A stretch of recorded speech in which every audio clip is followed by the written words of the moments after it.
అగ్రిగోల్డ్ భూముల పిటిషన్స్పై నేడు ఏపీ హైకోర్టులో విచారణ జరగనుంది. అగ్రిగోల్డ్ భూముల అమ్మకంపై ఏపీ హైకోర్టులో ఏసీబీ పిటిషన్స్ వేసింది. అలాగే ఏసీబీ కోర్టు ఆదేశాలను ఏపీ హైకోర్టులో సవాల్ చేసింది. జోగి రాజీవ్, మండల సర్వేయర్ రమేష్ బెయిల్ రద్దు చేసి తమ కస్టడీకి ఇచ్చేలా ఆదేశాలివ్వాలని ఏసీబీ పిటిషన్ వేసింది.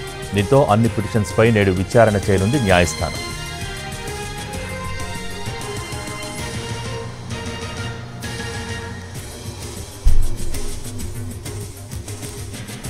అగ్రిగోల్డ్ భూముల పిటిషన్స్పై నేడు ఏపీ హైకోర్టులో విచారణ జరగనుంది.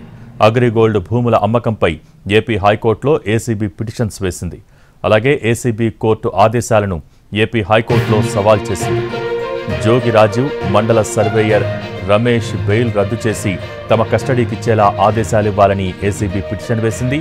దీంతో అన్ని పిటిషన్స్పై నేడు విచారణ చేయనుంది న్యాయస్థానం.